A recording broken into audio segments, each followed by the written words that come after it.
Tech. Timeout. Louisiana Tech, their second and a half.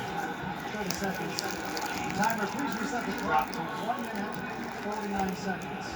Sonny Cumbie feeding off what you talked about, Ryan. He knows Washington State gets the ball first in the second half, so he wants to see if he can have one more shot at scoring. Yeah, he's going to have to hope that Bullock is going to be able to go here in the second half. They're really limited offensively. You know, they're really one-dimensional, but their previous drive being one-dimensional, they ran the ball incredibly well. And that's something that Nigel can speak to probably better than I can, going up against a running quarterback when you have that extra blocker, how that affects the defense, Nigel. Yeah, Ryan, it just creates an extra gap. So you're going to have to find a way to get an extra guy in there. That's why so many teams play quarters, so they can gain that extra guy versus just playing straight man. So we'll see how everybody adapts if Bullock is unable to return. Maxwell Woods leaks out of the backfield. They stay with him. Eckhouse does throw to Woods, but he was trapped. He could not shake free.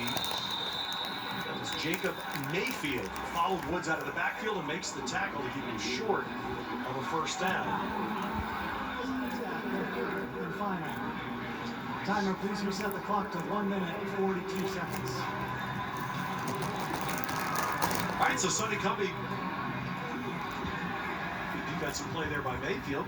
Going to get the ball back for the Bulldogs with plenty of time. And that's exactly some of the things that is frustrating Danny Freund and as well as Jimmy Rogers with this offense. When you have these opportunities, right?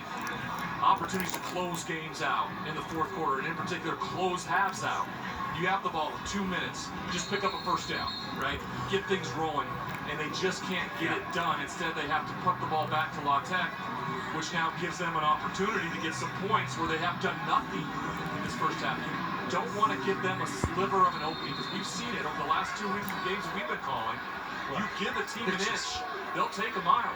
That's been the story, a lot of the story of the year in Corvallis. We saw it last Saturday there at Oregon State's troubles closing out halves. Harris punts it away. Dedrick Matulis runs up, bumps into his own man, and now let's see who did the ball touch, and now who possesses it. No kick-catch interference there. Matulis ran into a teammate. But the ball recovered by Louisiana Tech.